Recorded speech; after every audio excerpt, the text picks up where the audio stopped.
क्या कहना चाहेंगे? साथ ही साथ सर विश्वविद्यालय से शैक्षणिक माहौल नियमित हो, ये इसके दिशा में क्या प्रयास होगा? देखिए, मेरी पहली प्राथमिकता यही है, शैक्षणिक जो हमारा जो कैलेंडर था वो पीछे चल रहा था, लेकिन विगत 4 महीनों में आपने देखा होगा कि कई परीक्षाएं लगातार ली जा रही हैं।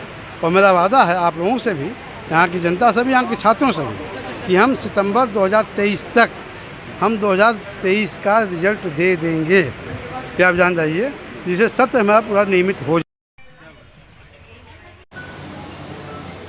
और आप पर जो है के पाठक ने एक्शन लिया है, क्या वजह रही है, क्या है? एक्चुअली एक तो हम कहेंगे कि ये के पाठक या उच्च शिक्षा द्वारा यह जो निर्देश और आदेश निर्गत हुआ है वह बिना वस्तु विषय को अच्छे ढंग से पढ़े हुए समझे हुए इस तरह का उन्होंने निर्णय लिया है, जो किसी भी तरह से नियमानुकूल और नियम के हित में कहीं से भी नहीं आता है।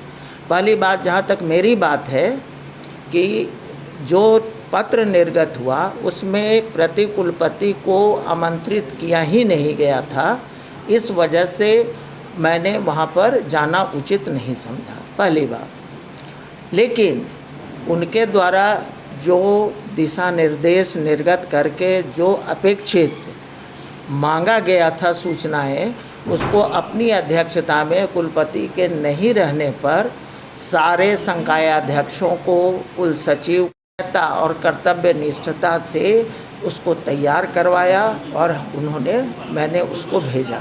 लेकिन आप लोग खुद इस बात को कहें कि किसी भी प्रतिकुलपति को आमंत्रण नहीं मिलता है तो वो किस स्तर पर, किस आधार पर वो एसीएस के या किसी भी दूसरे सरकारी संस्थान के मीटिंग में जाएं।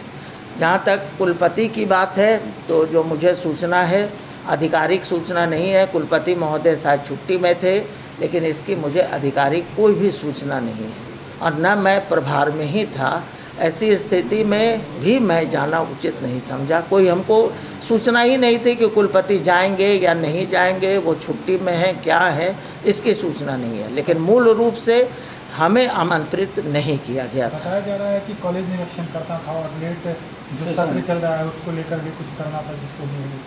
एक बात हम बताएं कि अभी भी हम एलएस कॉलेज में निरीक्षण करके ही आ रहे हैं, लेकिन आधिकारिक तौर पर मुझे इसकी भी कोई सूचना नहीं दी गई है कि आपको किस महाविद्यालय में किस दिन जाना है।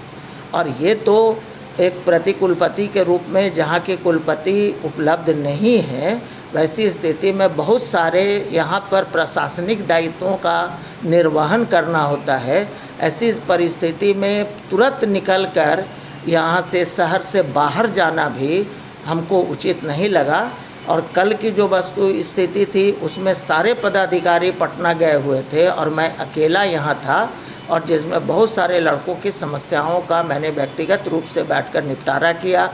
एक शिक्षा विभाग के कोई अधिकारी ने हमसे वार्तालाप भी किया और उनसे मेरी चर्चा भी हुई और मैंने उनको वस्तु स्थिति की स्पष्ट जानकारी दी। दूसरी बात, एक और बात मैं यहाँ कहना चाहूँगा कि जो हम लोगों पर आरोप लगाया गया है कि परीक्षा का सत्र को नियमित नहीं किया गया, जो वहाँ से आदेश दिया गया उसके अनुसार कार्रवाई नहीं की गई, वो पूरी तरह से भ्रामक स्थिति उत्पन्न करने वाली है।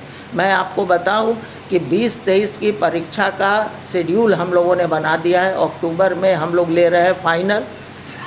21-24 का पार्ट 2 का जो ड्यू परीक्षा है 23 में, उसका हम लोगों ने प्रोग्राम बना दिया।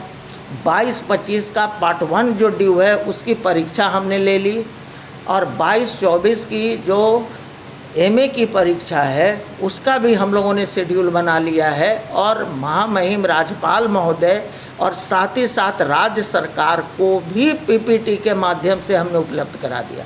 तो मुझे तो नटसेल में ये लगता है कि शिक्षा विभाग को या माननीय के पाठक साहब या बैद्यनाथ यादव को अखबार में बने रहने की या कुछ इस तरह के कार्य करने की बात है या मंशा है, इसीलिए इस तरह का निर्णय लिए हैं। लेकिन मेरे अनुसार जो हम लोगों पर कार्रवाई हुई है वो किसी